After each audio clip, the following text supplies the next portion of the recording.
Hey, what's going on, guys? So, when DC first announced the Absolute Universe as their answer to Marvel's Ultimate Universe, I was more skeptical than a female Twitch streamer getting DMs from guys claiming that they loved her for her personality, because we have been down this road before. Fool me once. Shame on you. It fooled me, we can't get fooled again. That said, we're about 7 months into it, or, as I'm recording this, 7 months into it, and so far, I'm happy to announce that I'm pleasantly surprised. And much like with Marvel right now, where I'm barely reading any of the mainline titles, and for the most part, almost exclusively focused on the Ultimate Universe, I'm doing the exact same thing with Absolute DC.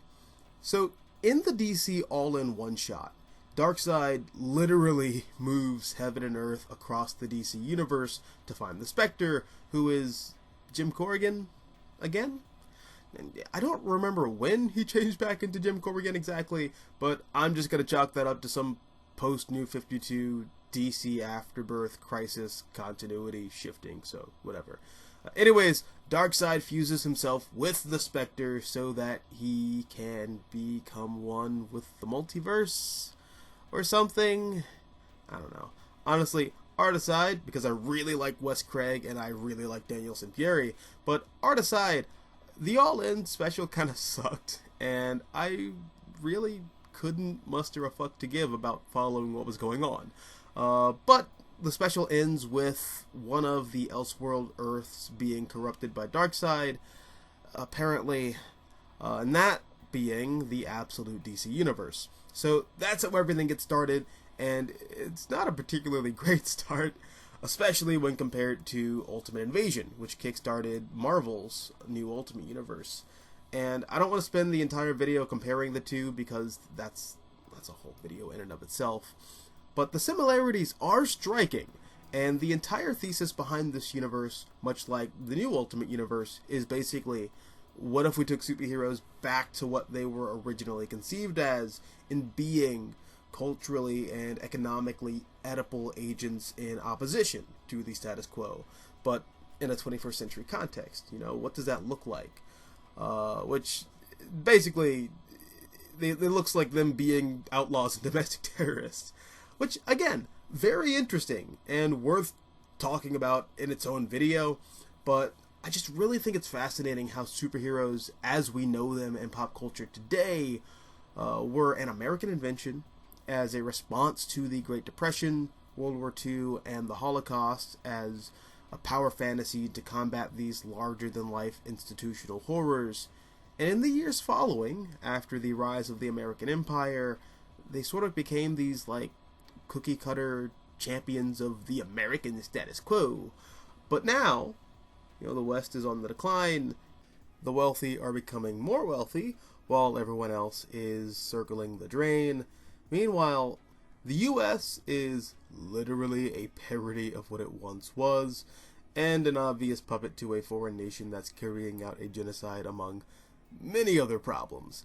And it's here where the superhero snake starts to eat its own tail, and we've looped back around to superheroes as anarchic power fantasies. That's just something that I think is really interesting. But as for the books themselves, there's only 6 at the moment, and even then, 3 of them haven't even gone beyond the first issue yet. But from what we've seen so far, I think it's safe to say that we've got a pretty solid look at what this universe has to offer, and thankfully, far exceeds my low expectations based on DC's past failures and the crappy All-In One-Shot. So, Absolute Batman is without a doubt the biggest book here, in more ways than one. Now, this was the Absolute DC book that I was looking forward to kind of the least, but ironically knew would be the most surefire hit. Because despite not being the world's biggest fan of Scott Snyder's Batman, I recognize that I am in a vast minority on that. Because regardless of what universe it's in, people really dig Scott Snyder's Batman. So I knew whatever shape that book took on, people were going to like it, even if I wasn't among them. I also just wasn't into the initial pitch, which was it's Batman, but he's poor. Cool, finally, a Batman comic for Hassan Piker and other terminally online Redditors who don't read comics. That's exactly what we need right now.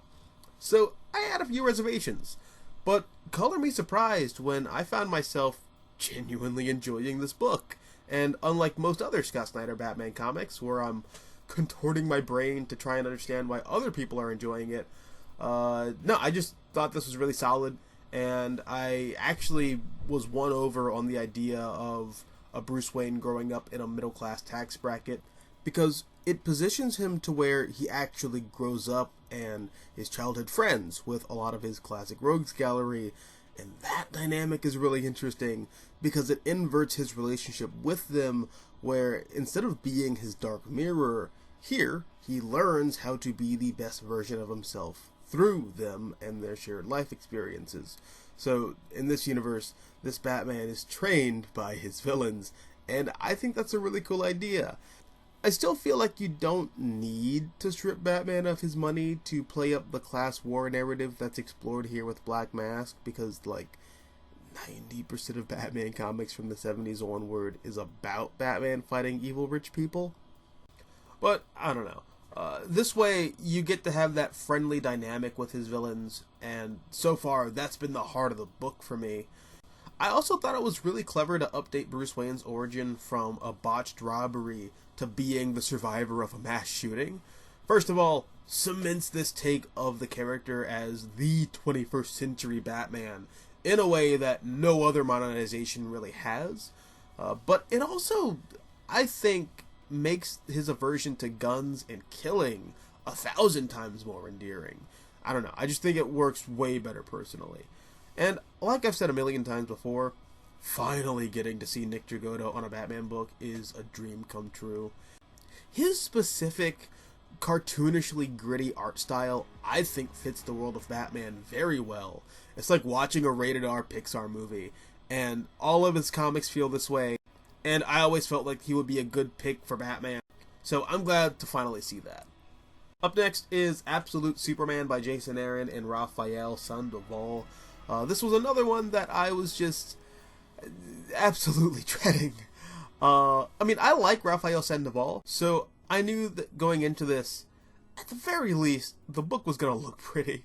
But as for Jason Aaron, I mean, I like him, but it's usually his indie work that I like.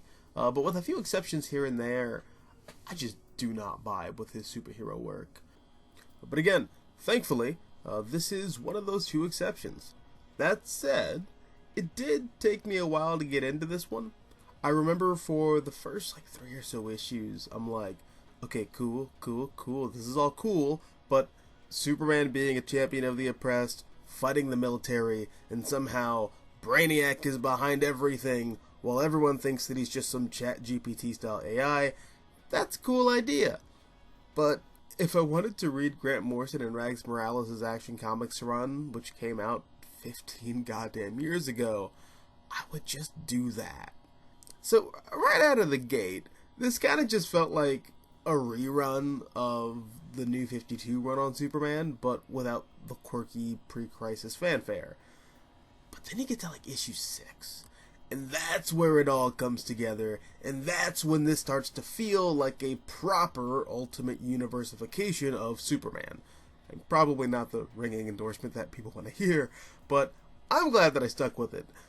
Now, this book also manages to not only take Superman back to his anti-authority Golden Age roots, but it also finds a cool way to bring back that fish out of water homesickness that Silver Age Superman has, which doesn't really make sense, because why the hell would a baby feel homesick for a planet that he has no concept of? That's never made sense to me. But Jason Aaron sort of fixes that problem by having Kal-El actually grow up on Krypton. So for the first 12 or so years of his life, he grows up on that planet, and he watches it literally tear itself apart. And because traveling through the infinite void of space is time-consuming, he doesn't land on Earth until he's about a teenager. So I thought that was a really cool reimagining of his origins, and I know some people aren't necessarily into this idea, but I genuinely do like how here Superman is witness to the failings of Krypton firsthand, and how classist greed led to Krypton's demise. So it reinforces his contempt for the barbaric underbelly of Earth's economic first world comforts. For example, like the slave practices of rare earth mining, which is exactly what his family had to do back on Krypton. So stuff like that I think is really cool. It's also interesting that, unlike Ultra Humanite or a more mad scientist take on Lex Luthor, or any of the other staple Superman villains that are usually dusted off for these types of Golden Age reimaginations, Jason Aaron went with Ra's al Ghul to be Absolute Superman's first big bad guy, which seems kind of random at first. But Ra's al Ghul's whole thing is that he's a mortal man who desperately wants to be something more, and he uses whatever power he acquires to hurt people so that he can acquire more power. Whereas Superman is literally the opposite. He's effectively a god with the humility of a saint who just wants to help as many people as he possibly can. And I never really thought about that as a potential dynamic pairing. So I'm interested to see how that all plays out. I'm also interested in seeing where G.I. Jane Lois Lane goes. And there's just a lot here that I think is really cool, and again, I'm glad I stuck with the book, and I can't wait to see where it goes from here. And last but not least, we got Absolute Wonder Woman by Kelly Thompson and Hayden Sherman. And I had the exact same feelings toward this creative team as I did with the previous two, but lo and behold, Absolute Wonder Woman somehow not only wound up being my favorite of the Absolute DC titles, this is probably just one of my favorite superhero comics coming out right now. It's that good. Like I said in my review for the first issue, I think this is probably the best thing to happen to the character since the New 52 run by Azzarello and Cliff Chiang. Here, instead of Diana being raised on Themyscira by the Amazons, she is instead raised in Hell by Circe, as the last of the Amazons, because the Amazons apparently rebelled against Zeus and he had them all 86th. Which, by the way, completely not what I was expecting this book to be. I don't remember where I heard this from, but I distinctly remember the initial pitch being like, this is Tomb Raider meets Xena or something like that. And I don't see that here at all. This is Dark Souls. This is Elden Ring. This is Wonder Woman meets Devil May Cry. And the whole first arc is just one big action movie where Wonder Woman escapes hell to fight demons on the beaches of Gateway City, which is one of the 800 fictional cities in the DC universe that nobody uses anymore because it's neither Gotham City or Metropolis. And I'm not sure how anyone else is going to feel about this comparison, but to me, this book feels a lot like Zack Snyder's Man of Steel. Or at least as far as the pacing goes, because it is so heavy on the action. Diana's origin and a lot of the character building moments between her and her supporting cast are done through flashback between major action beats. And I think, despite the radical change in origin, Wonder Woman still feels like classic Wonder Woman, and I think Kelly Thompson has a really good handle on Diana's character. I also love the heavy emphasis on matriarchal esotericism. I feel like that further helps distance Diana from Superman and Batman into a proper niche, whereas Batman is a pulpy crime drama and Superman is a science fantasy, Wonder Woman is mythic. And I think this book has done a really good job of nailing that so far. But yeah, those are the three main Absolute DC books that we've got. At least a full trade's worth of story at the moment. And for the most part, I've been pleasantly surprised by each of them. I hope that DC can maintain that momentum, because that's been their key failing with their previous attempts at ultimizing the DC universe.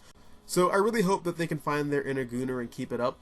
Meanwhile, we're still getting new Absolute DC books, and I already talked about Absolute Flash. I love that first issue, and I just got the second issue. I haven't read it yet, but I'm excited to check that out. I haven't gotten around to Absolute Green Lantern yet. I've heard some mixed things, but I like Al Ewing, so I'm going to go into it with an open mind. Absolute Martian Manhunter, I am going to have to reread because I think I liked it, but I gotta read it again. It's one of those books, but again, I like Denise Camp, so I'm gonna try to reread it with an open mind. But yeah, those are my thoughts on the Absolute DC universe so far. But what about you? Are you reading Absolute DC right now? If you are, what's your favorite book? Let me know down below in the comment section. Also, if you like this video, hit the like button, share, support the channel. And if you want to see more content like this, all you gotta do is subscribe. I'm the Mystical Green Beanie. Thank you for watching, and as always, until next time, take care, guys, and happy reading.